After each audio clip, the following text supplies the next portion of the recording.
নমরুদ সাইয়েদনা ইব্রাহিমকে ডেকে পাঠালেন। নমরুদ বলে, ইব্রাহিম তুমি নাকি মূর্তির পূজা না করে কোন নতুন রবের ইবাদত করো, কে তোমার রব? সাইয়েদনা ইব্রাহিম বললেন, রব্বি আল্লাযী ইউহয়ী ওয়া ইউমীত, আমি এমন রবের ইবাদত করি যিনি জীবন দেন, যিনি মৃত্যু দেন। নমরুদ বলে, তাই নাকি? তোমার রব জীবন দেয় মৃত্যু দেয়, আর এটা তো আমি দেই, আমিও তো জীবন দেই, আমিও তো মৃত্যু দেই। সাইয়েদনা ইব্রাহিম বললেন, কেমন করে তুমি জীবন দাও মৃত্যু দাও, একটু দেখাও তো। নমরুদ জেলখানা থেকে দুজন কয়েদিকে ডেকে আনলো, কয়েদি এনে অর্ডার করলো, একটাকে এখনই শিরোচ্ছেদ, হেড অফ, ডেথ পেনাল্টি, মৃত্যুদণ্ড দেয়া হলো, ফিনকি দিয়ে রক্ত বেরোলো। নমরুদ বলে, দেখো দুজনকে ধরে আনলাম, একজন কয়েদিকে দিলাম ডেথ পেনাল্টি, মৃত্যুদণ্ড, ওরে মৃত্যু দিলাম। আরেকজন যে দাঁড়িয়ে আছে, চাইলে ওরেও আমি মৃত্যুদণ্ড দিতে পারি, কিন্তু না, ওরে আমি দিব না, ওরে আমি বাঁচাইয়া দিলাম, ছেড়ে দিলাম, মানে জীবন দিলাম। দেখো ইব্রাহিম, তোমার চোখের সামনে একজনরে মৃত্যু দিলাম, আরেকজনরে জীবন দিলাম।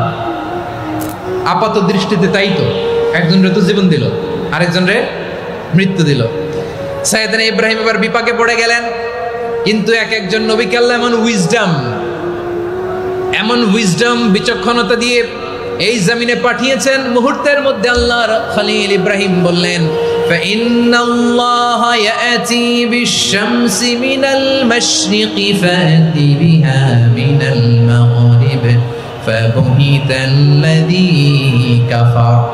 আল্লাহর খলিল ইব্রাহিম বললেন, নমরুদ বুঝলাম তুমি জীবন দাও মৃত্যু দাও দেখলাম, কিন্তু আমার রব, আমার আল্লাহ প্রতিদিন সকালবেলা উষা লগ্নে ওই পূর্ব দিগন্ত থেকে সূর্যটাকে উদিত করেন, সাঁঝের বেলা, বিকেল বেলা, কুথুরি লগ্নে, সন্ধ্যা বেলা ওই দ্বিপ্রহরের জল জলে সূর্যটাকে পশ্চিম দিগন্তে ডুবিয়ে দেন।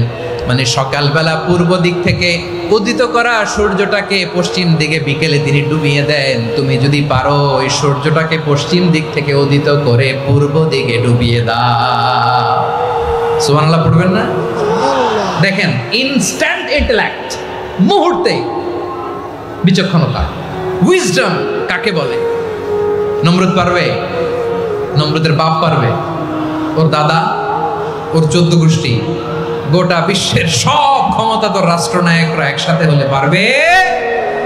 ফাবুহিতাল্লাযী কাফার পারে নাই, ব্যর্থ হয়েছে। এবার তেলে বেগুনে জ্বলে উঠেছে, রেগে মেগে আগুন বলে, ফালকুহু ফিল জাহিম, ওর সাথে তর্ক নাই, না পেরে এবার এটারে আগুনে ফেলা।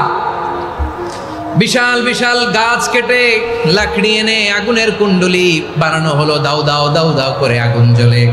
আল্লাহর খলিল ইব্রাহিমকে আগুনে নিক্ষেপ করা হবে। আল্লাহর খলিল সাইয়েদনা ইব্রাহিমের হাতের মধ্যে রশি দিয়ে টাইট করে বাঁধা হলো, পায়ের মধ্যেও টাইট করে রশি দিয়ে বাঁধা হলো। আল্লাহর খলিল ইব্রাহিমকে আগুনের কুণ্ডলির মধ্যে ফেলা হবে। ওমিয়া, আপনি যে বিপদের কারণে ভয় পান, হতাশ হন, এটা কোনো বিপদ ওনার বিপদের সামনে? পটুয়াখালী আওয়াজ করে বলুন, সাইয়েদনা খলিল ইব্রাহিমের বিপদের সামনে আমাদের বিপদগুলো কোনো বিপদ? কোনো বিপদই না, এটা কোনো বিপদই না।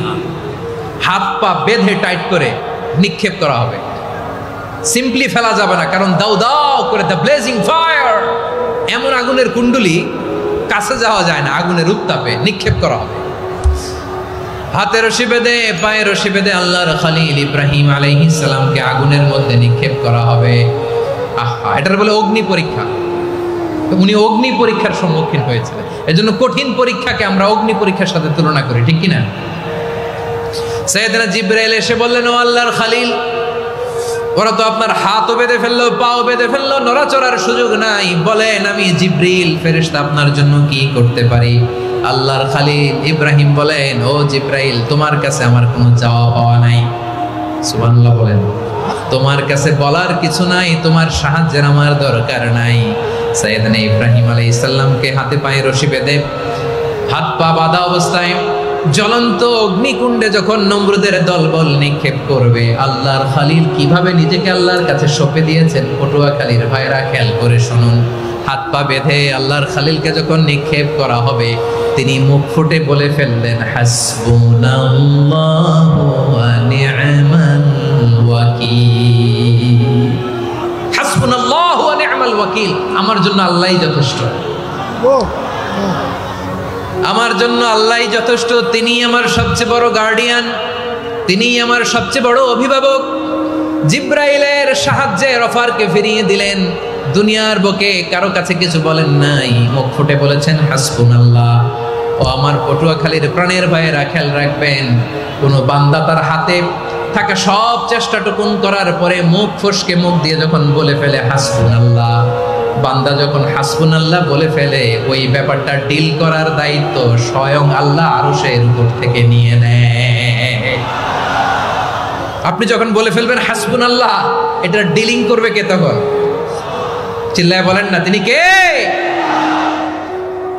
বান্দা তার সাধ্যের সবটুকু চেষ্টার পরে নতজানু হয়ে যখন বলবে হাসবুনাল্লাহ, আল্লাহ তুমি আমার জন্য যথেষ্ট, নি'মাল ওয়াকিল, তুমি আমার শ্রেষ্ঠ অভিভাবক, তখন তার কি দরকার না দরকার এটা ডিল করে স্বয়ং আল্লাহ। নিক্ষেপ করা হলো সাইয়েদনা ইব্রাহিমকে অগ্নিকুণ্ডলিতে। হাজার হাজার মানুষের দৃশ্য দেখার জন্য জড়ো হয়েছে এরকম বিশাল ময়দানে। কিন্তু কি অবাক করা ঘটনা, সবাই ভয় পাচ্ছিল, না জানে কি হয়ে যায়। আল্লাহর খালিলকে যখন আগুনের কুণ্ডলিতে নিক্ষেপ করা হয়, আল্লাহর খালিল ইব্রাহিম আগুনের কুণ্ডলের মধ্যে বসে বসে মানুষগুলোর দিকে তাকিয়ে হাসতে শুরু করে দেয়। কারণ আকাশ থেকে রব্বুল আলামিন স্পেশাল ভার্ডিক্ট নাজিল করেছেন, স্পেশাল হুকুম জারি করেছেন, কুলনা ইয়া নারু কুনি বারদান ওয়া সালামান আলা ইব্রাহিম।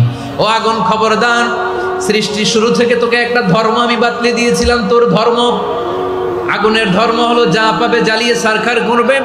আল্লাহ বলল, আগুন তোর ধর্ম দিয়েছিলাম, তুই সব জ্বালিয়ে পুড়িয়ে সারখার করে দিবি, কিন্তু ক্ষণিকের জন্য আমি তোর জ্বালিয়ে দেওয়ার ক্ষমতাটাকে কেড়ে নিলাম, জ্বালিয়ে ভস্ম করে দেওয়ার ক্ষমতা আমি কেড়ে নিলাম। কুনি বারদান, ঠান্ডা হয়ে যা, কিন্তু এত বেশি ঠান্ডা হবি না আবার আমার ইব্রাহিমের জন্য সর্দি লেগে না যায়। সুবহানাল্লাহ, এত আস্তে বললে হবে?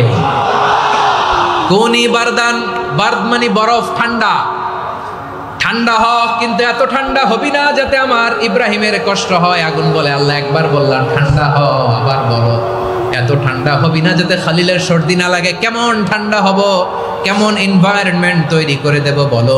আল্লাহ বললেন, সালামান আলা ইব্রাহিম, আমার খালিল, আমার কলিজা, আমার ইব্রাহিমের জন্য তুই জান্নাতের গুল বাগিচা হয়ে যা।